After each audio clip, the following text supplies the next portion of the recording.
I'm Ethan Moy. I'm here with Coach B as part of the 5th episode of Coach B Weekly. Coach B, thank you for joining me. You're welcome. Now, coming off, last game was on Friday against Iowa. Another typical Iowa game, played them now 3 times over the last 4 years. And started off, neck and neck before Iowa went on a little run and actually won 81-60. Can you give us a little bit of a recap of the game, what the team did well in that and what they need to improve on? Well, you had it pegged pretty right with what you said. There was a number of lead changes, I think 8 or 9 lead changes throughout the game, which doesn't depict what the game was like by the final score. Right. We did a great job for the most part of the game of controlling the tempo, controlling the pace, doing a good job of running our offense well, with reading how they were guarding us and taking advantage of some things that they struggled to guard us with. And I was very, very happy for the most part of that game of how we competed against a team that's a very strong opponent, a team that every year is picked towards the top of the Big Ten. Right. As the game developed into the later parts, we need to finish the game better. And that's something that I said right after the game, and I continue to tell the team, is that when we get into those moments where adversity comes and intensity is lifted, where a team is threatened and we're in that battle, then we have to be able to remain focused. And no matter if something bad happens or good happens, we have to remain steady and constantly competing with an intensity that overcomes anything that could happen to us, good or bad, not getting too high or low. And that's what happened at the end of the game. We had a big low down the stretch, and we definitely need to finish that up better and stay away from those bad moments.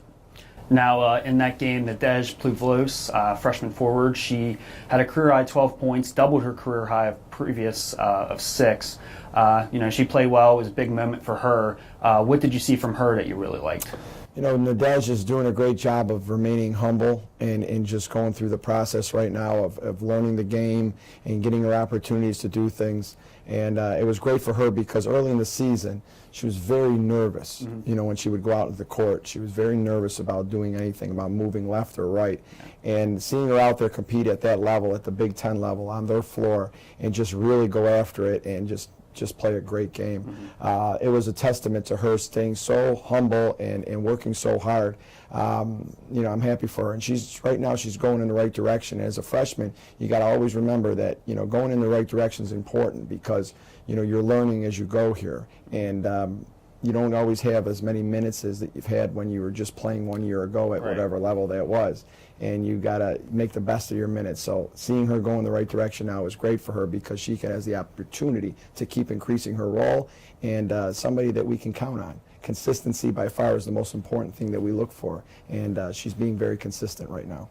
Now, that game's leading scorer was Ananiki Stamalampru. She had 16 points, and she had 5 rebounds as well. She's now 1 rebound shy of hitting the 500 rebound barrier, which would make her the 20th member of that club, and also the 3rd member of the 1,000 point, 500 rebound, 300 assist club, along with Artemis Benu and Angela Pace. 500 rebounds, that's pretty impressive for a guard. Yeah, it does a great job of really exploding to the ball, and she's got great vision. The most important sense that we have on the floor is our eyes, by far. I'm always telling them, your eyes are so important. What you see and things like that is amazing for how well you can do. And she getting those rebounds has a lot to do with her just finding the ball when the shot goes up and just exploding and going and getting it. Anna's a very good athlete. Some people don't understand that because she plays at the guard position and at her stature, at her size, you wouldn't think that she can do the things that she can, but she can get off the ground well. She explodes off her legs very well. She's got a great motor. And those motors and those explosions towards the ball is what really propelled her to get those rebounds. And she's been a player that's been right into our system from when she walked on campus here, her freshman year. And that is a testament to her. Not a testament for us, but for her, because she was willing to come into a program and take on a big role right away. And some players, when they come into a program, they all want that. They want to have that role. And as a coaching staff, we take pride in getting them ready during their first off season before they get here to be able to do that. Right. And so, as us, we have to give ourselves credit for getting her ready, but the real credit goes to her for being at a young age, being able to go out on the court and start off that counter of those rebounds right off the bat when she was a freshman. Now, it's finals week here at Robert Morris. Now obviously your student athletes they're focusing on their finals as well as the task at hand on Sunday against Morgan State. How difficult is it for maybe the coaching staff to, kind of find that balance with, giving them enough material to prepare them for Sunday, but also not overwhelm them so that, they're not focusing on their finals as much? That's a great question. That's a really great question. As a coach over the years, you get experience through dealing with finals week and seeing for yourself about the effects it has mentally on the players and then on your performance when you play. You have to find a fine balance between continuing to keep us hungry and continuing to keep us learning on the court and doing our routine, not getting thrown out of our routine too much. But you have to also let the players know that when they're done playing basketball, when it comes to practice or a video session or whatever, their job then is to shut that off and go and worry about their studies. We have a commitment to excellence in the classroom here. Our team GPA last year was 16th in the country. That doesn't happen without focusing on academics. And you just don't throw it out there and say, do good in school, guys have a great year in school, and then don't set a time aside for those moments where they have to really buckle down and study. Last year when we finished our last game, when we lost to UConn in the tournament, we went right after the academics down the stretch because how much extended our season was, and they missed so much time where they could have been studying. Well, when it comes to exam weeks, you've got to be able to sacrifice everything that you might want to do as a coach and really have them buckle down and study and get some work done in the classroom before they go in and take those tests.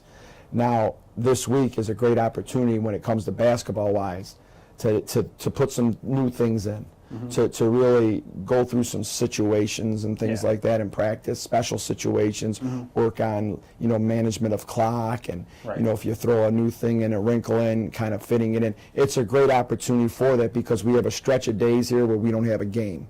And so when you don't have a game, you don't have to worry about going through the scout and how we're going to defend what another team does. See, that was a real loaded question you asked me because that's something that a coach really prides himself on is how they manage their time. Because we're always telling the players how they should be managing their time on a daily basis. And when you get into exams, you can't let it overwhelm you, but you can't also go too far. And at the end of the day, what we've been really working on is just making sure that we departmentalize our thoughts, and we're using our practice to go through some things that we can't do. We make the best of the situation. We got a game every 2 days. You can't go in and take time to do special situations and things like that. You've got to roll right into the scout. Now we have that time, so we make the best of it. And when we get into the situation of worrying about us, that's important also. I'm the type of coach, and I'm growing every day, but I've always been one to believe in focusing on us. Coaches get really caught up in the other team. They get caught up in what's the other team do? Well, what kind of defense they play, what kind of offense? And they're constantly worried about what they do. I'm really driven in how we're doing and what are we doing and what can we make better for us. Because when we go out there and play the game, I want to be able to trust our team that they're going to be able to react to anything the other team does and be ready to guard anything that the other team does just by action and reaction and us knowing what we're doing. And that's another thing we're working on a lot this week. Okay. And lastly, as I mentioned at the beginning of that question, Morgan State on Sunday. Morgan State coming in with 2 wins on the year. Played them in your first meeting last season, beat them 76-44. What are you looking for to come away with another victory? Well, Morgan State being their game on their floor, and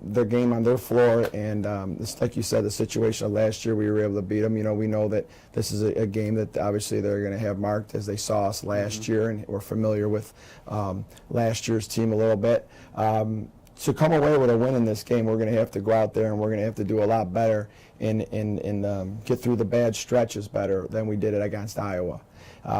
Like you were saying, some of the bad moments, we had some bad stretches. We were 1-point game late in the second quarter, and then we allow them to go on a run, and we lose our focus a little bit coming out of that timeout, and it sparks a 10-2 run or whatever they had. 10-2. Yep. And then at the end of the game, that big run at the end of the game, we have to fix that against Morgan State. We cannot think that going into anybody's gym and anybody's arena and playing them, for 35 minutes out of the 40 is going to be acceptable. Right. We've got to be able to go out there and understand that the bad moments that we have, we've got to be able to snap out of them quicker and as a team stay together.